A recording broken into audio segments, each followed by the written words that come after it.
नमस्कार मेरे प्यारे दोस्तों, आशा करते हैं आप सभी स्वस्थ और मस्त होंगे और आप सभी को आपके अपने अध्ययन केंद्र समर्पण विद्यापीठ में तहे दिल से स्वागत है। इससे पूर्व हम लोगों ने संधि विच्छेद पढ़े थे और संधि विच्छेद में स्वर संधि के जो परिभाषा और उसके जो सभी प्रकारों का जिक्र किया गया। यदि आप नहीं देखे हैं तो उसको जाकर देख ले और इसके बाद ही आप व्यंजन संधि आज हम लोग पढ़ने जा रहे हैं इस क्लास में। सर्वप्रथम तो हम लोग को ये जानना होगा कि व्यंजन संधि किसे कहते हैं, आखिर व्यंजन संधि से हम लोग क्या समझते हैं, वे जानना होगा।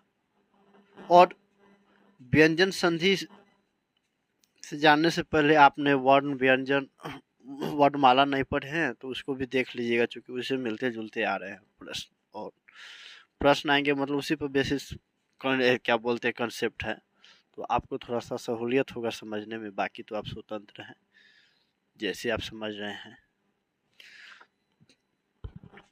व्यंजन संधि, जब व्यंजन वर्ण का मेल किसी स्वर वर्ण या व्यंजन वर्ण के साथ अथवा स्वर वर्ण का मेल किसी व्यंजन वर्ण के साथ होता हो और जो विकार उत्पन्न, विकार मतलब भैया परिवर्तन, जो उत्पन्न हो उसे व्यंजन संधि कहते हैं। जैसे दिक जोड़ अंबर, दिकंबर, सम जोड़ भावना, संभावना।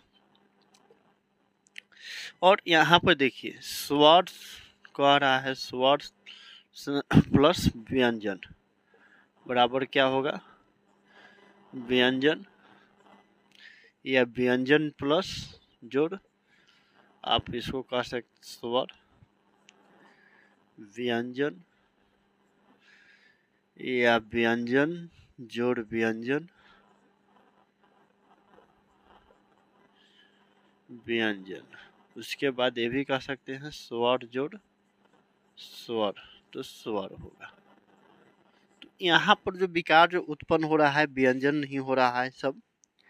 अब रह गई बात कि यहाँ तक आपने समझे, हम लोगों ने समझा कि भैया ठीक है व्यंजन वाला में किसी व्यंजन किसी स्वर से या स्वर किसी व्यंजन से जो मेल करे, जो मिले और उसका जो उससे जो बने शब्द हो उसे हम लोग व्यंजन संधि कहते हैं। यहाँ तक आपने माना, आप तो भैया आप जो बोले तो मान लिया।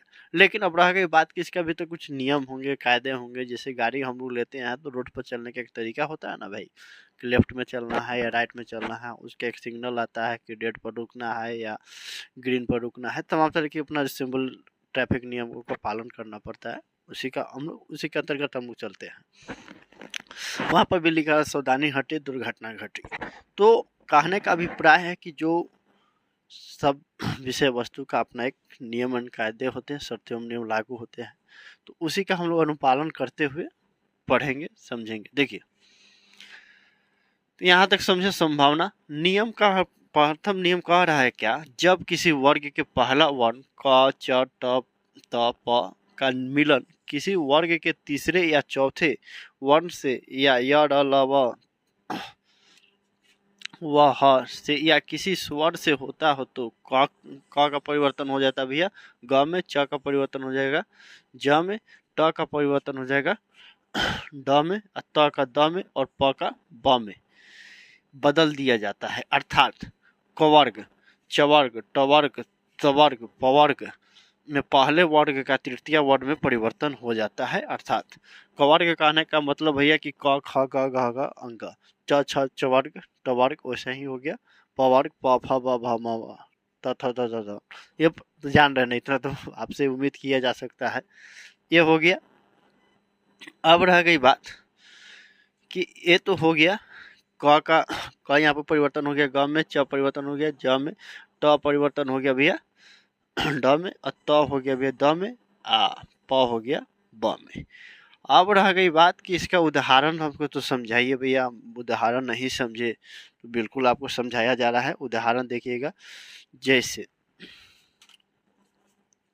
जगत जोड़ नाथ, एक सेकेंड, उदाहरण इसका देख लीजिएगा। जगत जोड़ नाथ यहाँ पर मिटा दो ना, लिख लिए थे नहीं, यहाँ से आप समझ गए होंगे भैया। सब नहीं मिटा रहा हूँ क्योंकि आप लोग कहिए कि अपने लिखे अपने मिटा भी दिए तो हम क्या समझे। थोड़ा से वीडियो को स्किप करके स्क्रॉल करके बैक करके देख लीजिएगा। तो इसका उदाहरण यहाँ पर लिख रहे हैं, जैसे जगत जोड़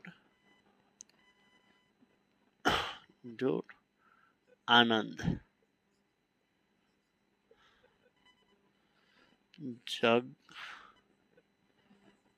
जगदानंद, जगदानंद, जगदानंद, जगदानंद, ये हो गया जगदानंद,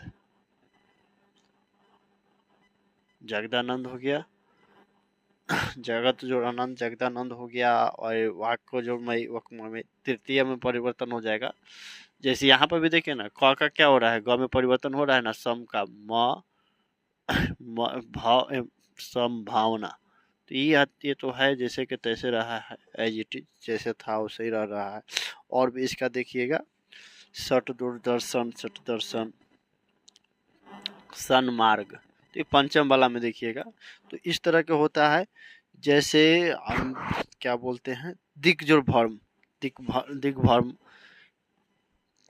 समझ, इसको देखिएगा। इससे संबंधित आपको क्या बोलते हैं, थोड़ा सा आपको लग रहा है कि क्या है या नहीं है, समझ रहे ना। इससे आपको जब देखिएगा, जब प्रैक्टिस हम लोग करेंगे तो उसमें आपको देखने को मिलेगा। अभी थोड़ा लग रहा है ना, नियम खाली आप याद रखिए। और ऐसे होता है, चवाक टवाक में परिवर्तन हो जाता है। कैसे परिवर्तन होगा, स्वर से होता है।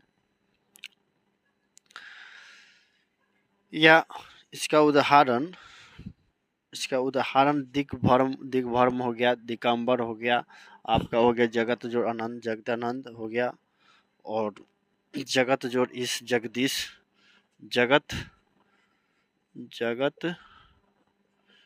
जोड़ इस क्या हो जाएगा, जगदीश। ओम जय जगदीश हरे, स्वामी जय जगदीश हरे। आरती नहीं पढ़ना है, ठीक है। ये हो गया। दूसरा देखिए, यदि क च ट त प के बाद न या म आए तो अपने वर्ग के पंचम वर्ण हो जाता है। जैसे उत जो उन्नति, त थ द ध न आ रहा है ना भैया, न हो गया, इसका न। सट जोड़ मास, न का न में परिवर्तन हो गया। और इसका भी और भी उदाहरण है, ये भैया इसका जो मैं भूल रहा हूँ, जगत जो उत जो उन्नति हो गया, सटमान हो गया। और हो जाएगा,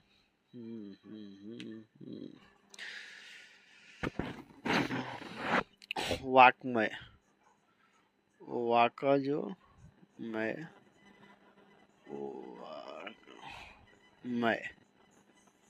संस्कृत में भी इसी तरह का नियम होते हैं, वही मन समझिएगा, थोड़ा सा अलग अलग है, थोड़ा सा कुछ।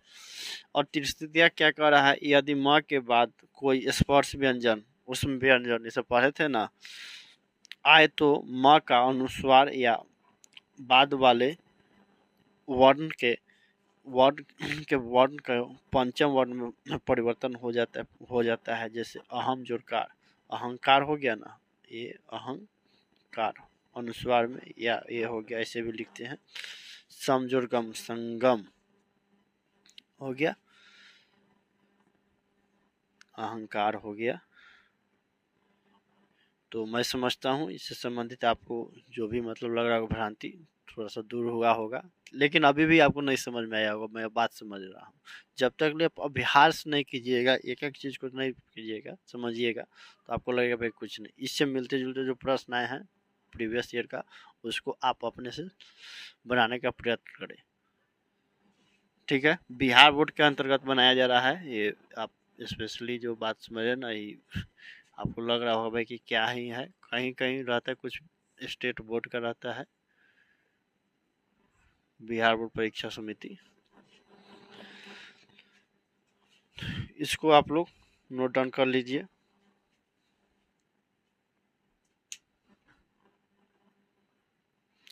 चलिए भैया, कुछ और नियम है हम लोग अभी पढ़ रहे हैं व्यंजन संधि। तो व्यंजन संधि का कुछ और नियम है, उसको देख लीजिए। थोड़ा वाइड इधर उधर हो जाता है, समझ है ना।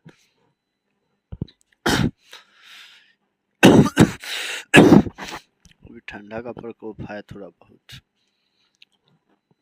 यदि त द के बाद ल रहे तो त द ल में बदल जाते हैं, और न के बाद ल रहे तो न का अनुनासिक सिक के साथ ल हो जाता है।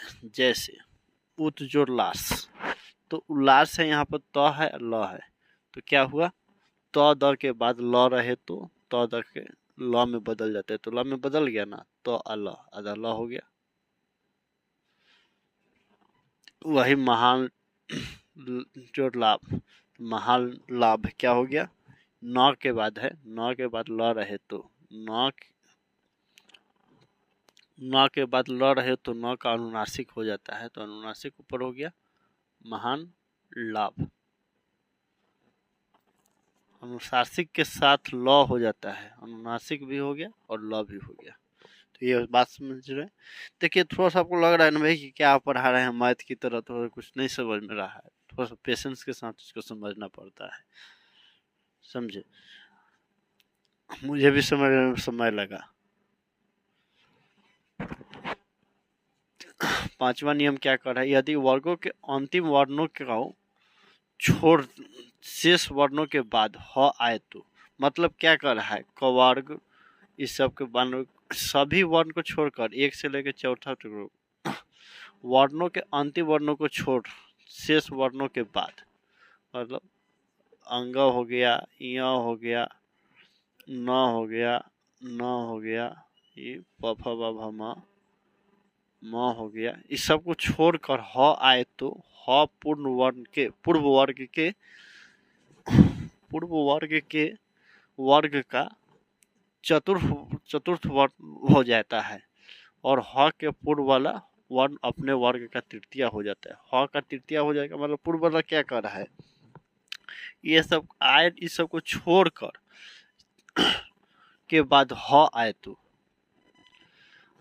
तो ह पूर्व वर्गों का चतुर्थ वर्ण हो जाता है, और ह के पूर्व वाला वर्ण अपने वर्णों का तृतीय वर्ण हो जाता है। जैसे उत्जोधार, तो क्या हुआ, त है, ह आया है, तो उद्धार, तो अपने वर्ण का ध आया ना, ध, त थ ध न, तो क्या वो चतुर्थ वाला हो गया। अंतिम वर्णों को छोड़कर शेष वर्णों के बाद ह आए तो पूर्व वर्णों का चतुर्थ वर्ण आगे हो जाता है, और ह का पूर्व वाला वर्ण अपने ही वर्ग का तृतीय, तो ह का हो गया उद्धार।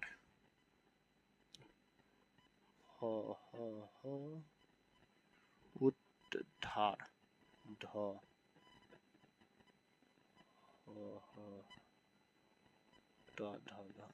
देखिए जिस वर्णमाला में आएगा उसी में हो जाएगा।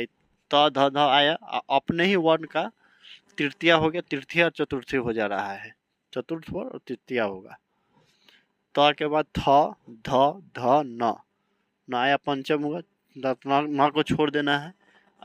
पहला जो कह रहा है कि वर्ग का चतुर्थ वर्ण हुआ, चतुर्थ वर्ण क्या हुआ, ध आया, ध के बाद फिर कह रहा है कि ह अपने वर्ग का तृतीय हो जाएगा, तो अपने वर्ग का तृतीय क्या हुआ, त थ द, द हो गया ना।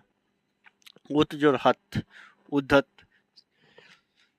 हु बहु है, उससे मिलते जुलते हैं, त हुआ, ह है, क्या कहा, अपने वर्ग का तृतीय हो जाएगा, अपने वर्ग का पहले चतुर्थ हो जाएगा, चतुर्थ होने के साथ साथ अपने ही वर्ग का तृतीय होगा।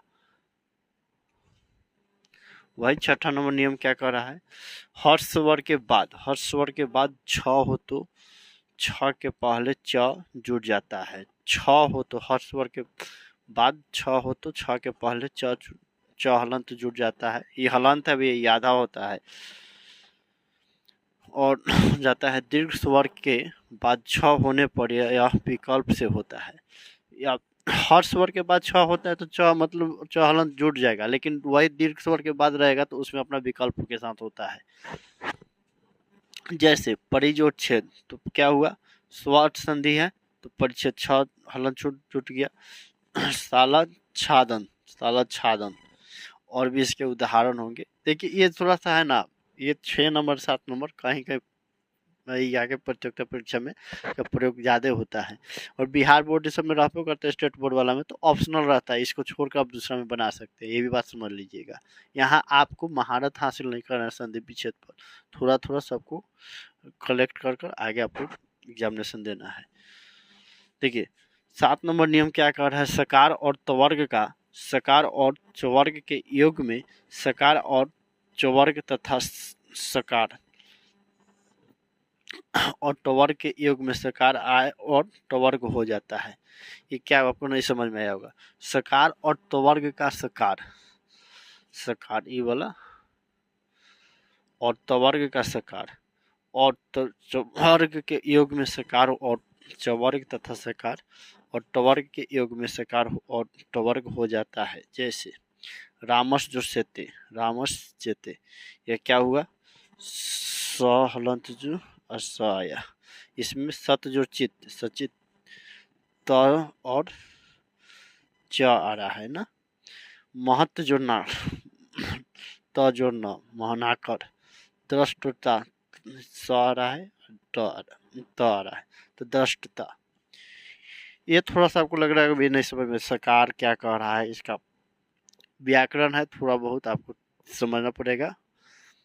समझना क्या हुआ, सकार और त्वर्ग का सकार, ये बोला तालाब सा उधन सा दंत सा वाला हो रहा है ना, चवर्ग सकार टवर्ग हो जाता है, टवर्ग। सत जोड़ चित्त, सत जोड़ चित्त सचित,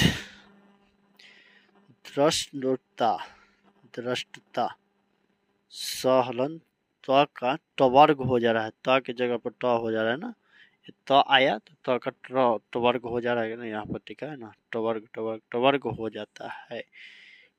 सकार हितलाभ से बोला, और टवर्ग का सकार और चवर्ग के योग में सकार और चवर्ग के तथा सकार और टवर्ग के योग में सकार आए तो टवर्ग हो जाता है। जैसे सत जोड़ सचित,